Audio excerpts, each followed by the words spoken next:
Hello everyone, welcome to finance piece.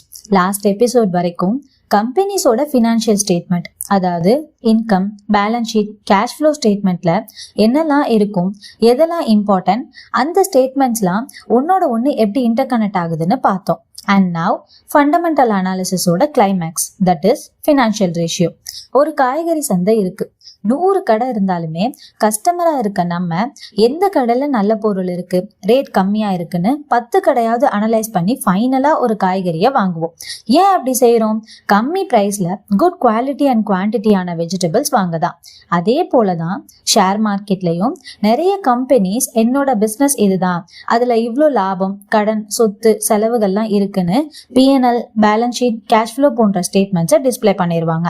இன்வெஸ்டரா இருக்க நம்ம எது பெஸ்டான கம்பெனி, எதுக்கு ஃபியூச்சர்ல அதிகமான growth இருக்குன்னு குவாலிட்டேட்டிவ் அனாலிசிஸ் பண்ணிட்டு அந்த கம்பெனியோட இன்கம், எக்ஸ்பென்ஸ், சொத்து, பணப்புழக்கம் இதெல்லாம் எப்படி இருக்குன்னு அந்த ஸ்டேட்மெண்ட்ஸ்ல ஐடென்டிஃபை பண்ணி, சப்போஸ் இந்த கம்பெனில நான் ஷேர் ஹோல்டரா இருந்தா எனக்கு என்ன பெனிஃபிட், ப்ராஃபிட், டிவிடெண்ட், அந்த கம்பெனியோட எல்லா அப்ஸ் அண்ட் டவுன்ஸ்லையும் எனக்கு பெருசா அஃபெக்ட் ஆகுமா போன்ற ரேஷியோஸை அனலைஸ் பண்ணி, இதே போல கூட இருக்க எல்லா கம்பெனிஸையும் அனலைஸ் பண்ணி ஃபைனலா எது பெஸ்ட்னு ஃபில்டர் பண்றது தான் ஃபண்டமெண்டல் அனாலிசிஸ். கேட்கும் போதே தலை சுத்துதுல. Actually it's so simple to analyse. So let's start a session. Financial ரேஷியோன்றது சொன்னது போல கம்பெனிஸ் வெளியிட்ட ஸ்டேட்மெண்ட்ல இருந்து ஷேர் ஹோல்டர்ஸ்க்கு என்ன பெனிஃபிட்னு பார்க்கக்கூடிய ரேஷியோஸ். பட் ஒரே ஒரு கம்பெனியோட ரேஷியோஸ் மட்டும் பார்த்து இதுதான் பெஸ்ட் கம்பெனின்னு இன்வெஸ்ட் பண்ண முடியாது. ஸோ 2 or 3 கம்பெனிஸோட ரேஷியோஸும் அனலைஸ் பண்ணும்போது தான் விச் கம்பெனி இஸ் ஆக்சுவலி பெஸ்ட்னு ஒரு கிளாரிட்டி கிடைக்கும். இந்த ரேஷியோ கால்குலேஷனை மேஜரா 4 டைப்பா பிரிக்கிறாங்க: ப்ராஃபிட்டபிலிட்டி, லிவரேஜ், வேல்யூவேஷன், ஆப்ரேட்டிங். கம்பெனியோடைய ஆக்சுவல் ப்ராஃபிட்ஸை இண்டிகேட் பண்றது ப்ராஃபிட்டபிலிட்டி ரேஷியோ. இந்த ரேஷியோ மார்க்கெட்ல ஒரு கம்பெனி தன்னுடைய காம்படிட்டர்ஸை பீட் பண்ணி எந்த அளவுக்கு சஸ்டைனபிளா தன்னுடைய ப்ராஃபிட்ஸை ஜென்ரேட் பண்றாங்கன்னு இண்டிகேட் ஆகும். கம்பெனிக்கு ப்ராஃபிட்ஸ் வந்தா ஆப்வியஸா அந்த கம்பெனியும் டெவலப் ஆகும், பிளஸ் ஷேர் ஹோல்டர்ஸ்க்கும் டிவிடெண்ட் கிடைக்கும். ஸோ இந்த ப்ராஃபிட்டபிலிட்டி ரேஷியோ ஷேர் ஹோல்டர்ஸ்க்கு ரொம்பவே முக்கியமான இண்டிகேட்டர். Next, leverage ratio. ஒரு கம்பெனி தன்னுடைய எக்ஸ்பென்ஸ், பில், ஆப்ளிகேஷன்ஸ், கடன்களை எந்த அளவுக்கு சமாளிச்சு தன்னுடைய கம்பெனியை லாங் டேர்ம்க்கு எப்படி கொண்டு போறாங்கன்றத இந்த லிவரேஜ் ரேஷியோல இண்டிகேட் ஆகும். Next, valuation ratio. வேல்யூவேஷன் ரேஷியோன்றது கம்பெனி கரண்டா லிஸ்ட் பண்ணிருக்க ஷேர் பிரைஸ் ஓவர் வேல்யூவா, அண்டர் வேல்யூவா, இந்த பிரைஸ்ல வாங்கினா ஃபியூச்சர்ல growth இருக்குமான்னு கம்பெனியோட பிசினஸ் வேல்யூவேஷனை அனலைஸ் பண்ற இண்டிகேட்டர். Then operating ratio. கம்பெனில இருக்கக்கூடிய அசட்டை எந்த அளவுக்கு எஃபிஷியண்டா யூஸ் பண்ணி ரெவென்யூ ஜென்ரேட் பண்றாங்கன்னு இந்த ஆப்ரேட்டிங் ரேஷியோ இண்டிகேட் பண்ணும். ஃபைனலா இந்த ரேஷியோஸ்ல இருந்து எடுக்கக்கூடிய ரிசல்ட்ஸை கம்பெனியோட past performance and other competitive கம்பெனிஸோட கம்பேர் பண்ணி பார்க்கும்போது is it really worth to buy or நாட்னு கிளாரிஃபை பண்ணிடலாம். So let's start a video. First is profitability. முதவே சொன்ன மாதிரி கம்பெனியுடைய ப்ராஃபிட்ஸ் growth அனலைஸ் பண்ற ரேஷியோ. ஒரு வருஷத்துல எந்தவித இன்ட்ரெஸ்ட், டிப்ரிசியேஷன், டாக்ஸும் கழிக்காம ஃபர்ஸ்ட் ஏர்ன் பண்ண ப்ராஃபிட் அமௌண்ட் பிளஸ் அதனுடைய growth percent, that is EBITDA. Then tax pay பண்ண அப்புறம் இருக்கக்கூடிய ப்ராஃபிட் அண்ட் அதனுடைய growth percent, that is PAT margin. தென் ஷேர்ஸ்னால மட்டும் ஏர்ன் பண்ண profit, that is return on equity. Then கம்பெனில இருக்கக்கூடிய சொத்துக்கள் மூலமா ஏர்ன் பண்ண profit, that is return on asset. Then within 1 yearல பிசினஸ் ரன் பண்ண வாங்கின கடன், ஷேர் ஹோல்டர்ஸ் பணம், கம்பெனி ஓனர்ஸ் உடைய முதலீடு, இதெல்லாம் சேர்த்து எவ்வளோ ப்ராஃபிட் ஜென்ரேட் பண்ணிருக்காங்கன்றத பாக்குறது return on capital employ. And finally EPS. ஒரு ஷேர்ல நம்ம இன்வெஸ்ட் பண்ற அமௌண்ட்ல இருந்து எவ்வளோ அஷோர்டு ரிட்டர்ன்ஸ் கிடைக்குதுன்றத பாக்குறது ஏர்னிங்ஸ் பெர் ஷேர். இந்த சீரீஸோட ஸ்டார்டிங்ல இருந்தே ஃபண்டமெண்டல் அனாலிசிஸ்னா என்னன்னு புரிஞ்சுக்கிறதுக்காக சன் ஃபார்மா கம்பெனியோட ஃபினான்ஷியல் ஸ்டேட்மெண்ட்ஸ் தான் பார்த்துட்டு இருக்கோம். ஸோ அந்த ஸ்டேட்மெண்ட்ஸை வச்சு ரேஷியோஸ் எப்படி கால்குலேட் பண்றதுன்னு பார்க்கலாம். First is EBITDA margin.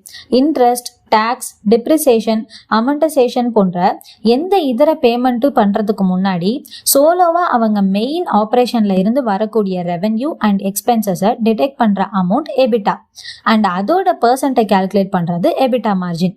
இந்த எபிட்டா வேல்யூ ஒரு கம்பெனி தன்னுடைய ப்ரொடக்ஷன்ல இருந்து எவ்வளவு ப்ராஃபிட்ஸ் ஏர்ன் பண்ணிருக்காங்கன்னு இண்டிகேட் ஆகும். இதோட formula operating revenue minus operating expenses. Operating ரெவென்யூன்றது total revenue minus other income. Operating எக்ஸ்பென்சஸ்ன்றது total expense minus finance cost minus depreciation and amortisation. கம்பெனியுடைய மெயின் ஆபரேஷன்ஸ் மூலமா மட்டும் வந்த இன்கம் அண்ட் எக்ஸ்பென்சஸ்ல இருந்து இன்ட்ரெஸ்ட்காக பே பண்ண ஃபினான்ஸ் காஸ்ட் அண்ட் டிப்ரிசியேஷனை டிடெக்ட் பண்ண அமௌண்ட் ரெண்டையும் கால்குலேட் பண்ணா எபிட்டா வேல்யூ கிடைச்சிரும். That is 1,16,467 million.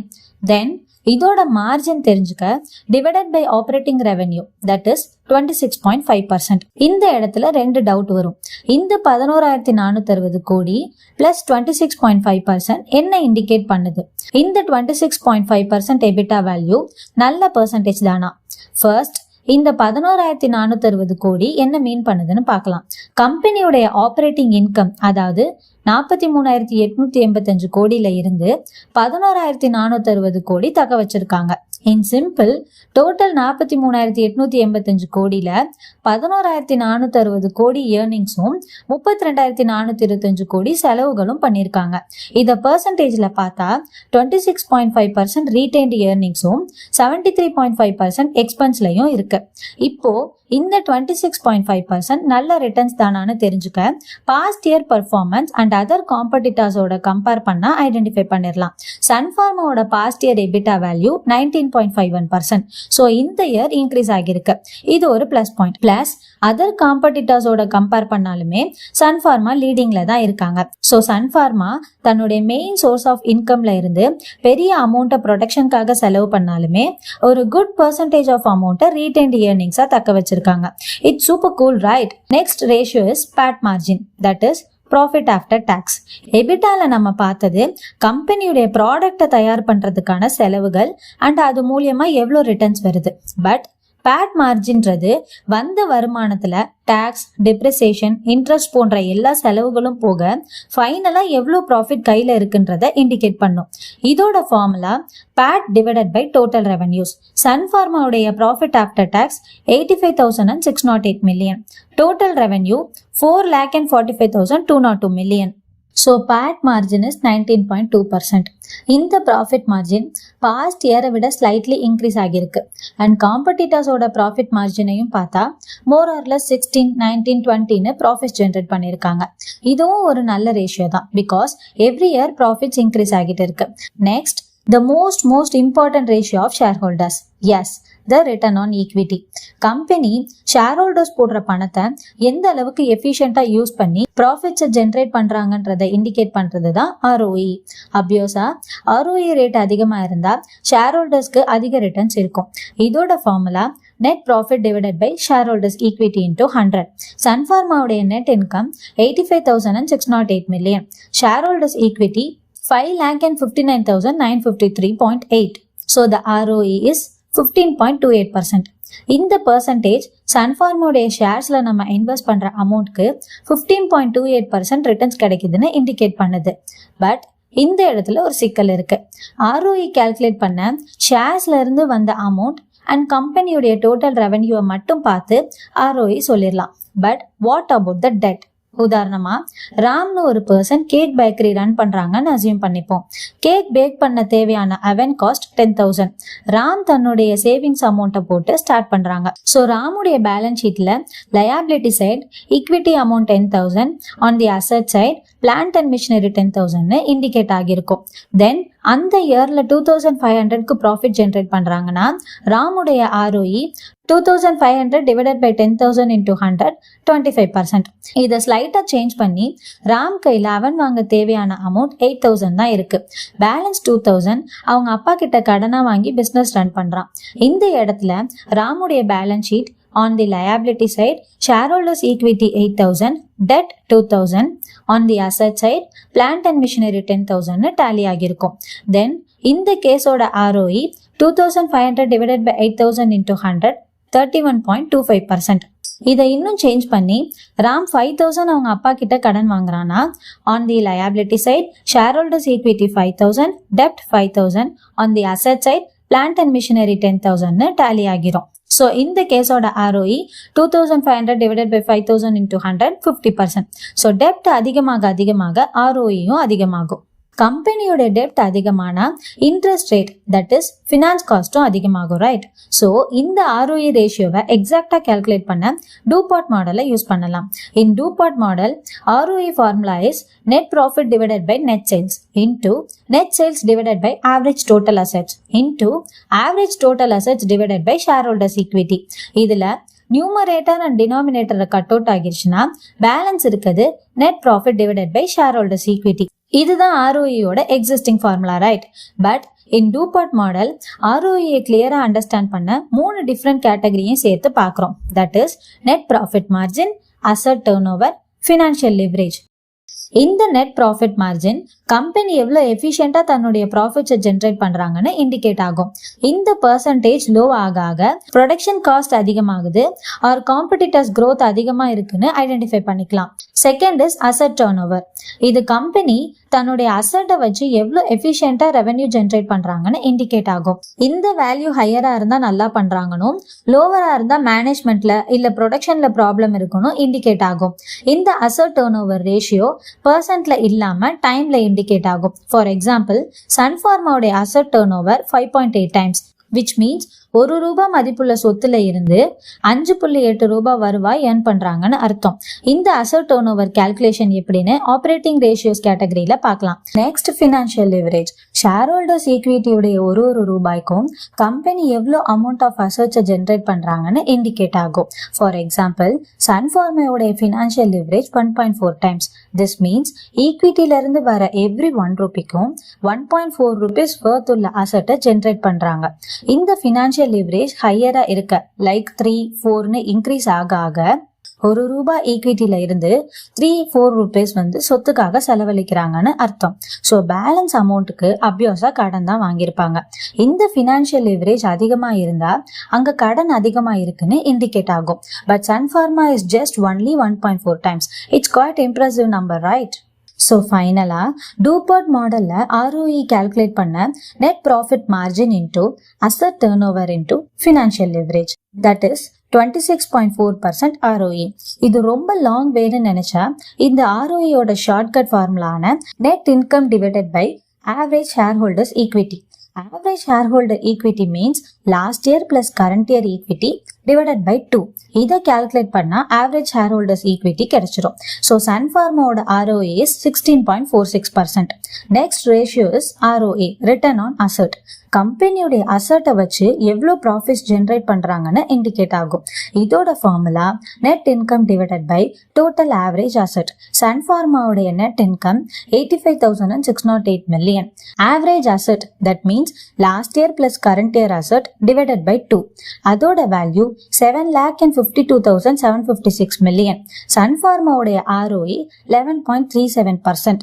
இந்த ROA பர்சன்ட் ஹையரா ஏற ஏற கம்பெனி தன்னுடைய அசட்டை சூப்பர் எஃபிஷியன்டா ப்ராஃபிட் ஜென்ரேட் பண்றாங்கன்னு இண்டிகேட் ஆகும். ஸோ சன்ஃபார்மாவுடைய காம்படிட்டர்ஸ் 13, 14, 15, மேன்கைண்ட்லாம் 17.5 வரை கொடுத்துருக்காங்க. So it's nothing bad but a good average ROA, right? The next ratio is ROCE, return on capital employed. கம்பெனியுடைய ஓவரால் முதலீட்டுல இருந்து ஜென்ரேட் பண்ற ப்ராஃபிட்ஸ். இதோட formula profit before interest and taxes, that is EBIT divided by overall capital employed. So சன்ஃபார்மாவுடைய profit, interest, tax எல்லாம் சேர்த்த amount plus overall capital, அதாவது total asset minus current liability, அதோட வேல்யூ, இது ரெண்டையும் கால்குலேட் பண்ணா சன்ஃபார்மாவோட ROCE 17.4%.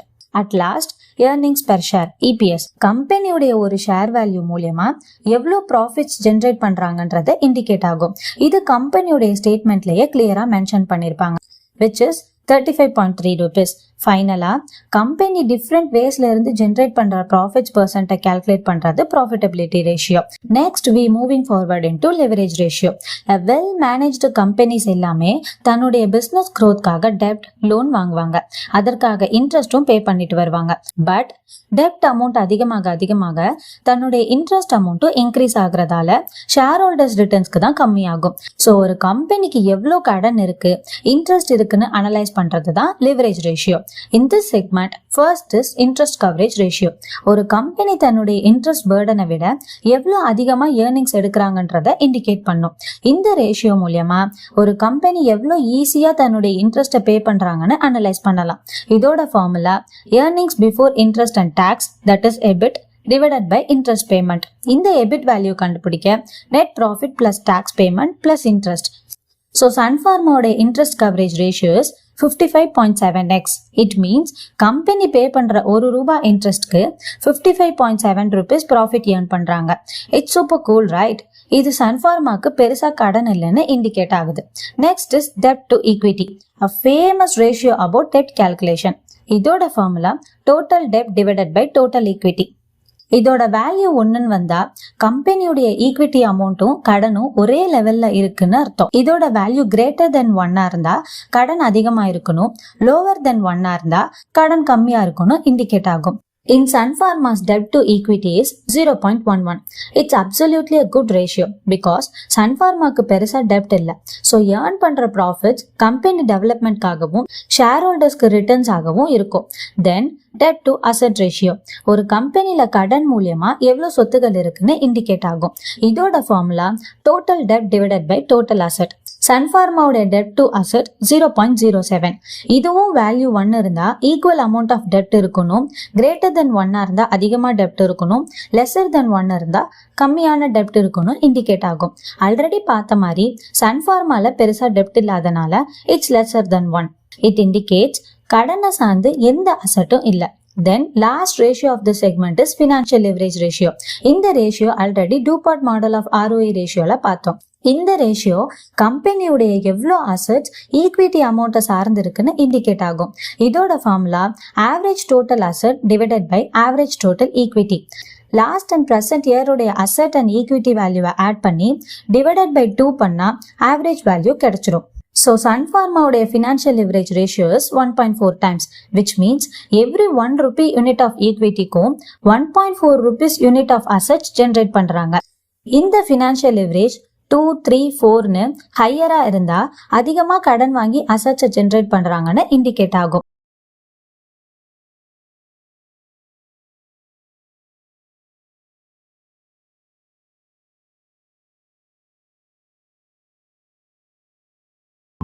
So in this segment, we covered all the profits and debt related ratios. In next video, we will talk about valuation and operating ratios. So stay connected for more updates about investment. Think smarter to create wealth. இந்த video உங்களுக்கு பிடிச்சிருந்ததுன்னா like பண்ணுங்க, share பண்ணுங்க, comment பண்ணுங்க.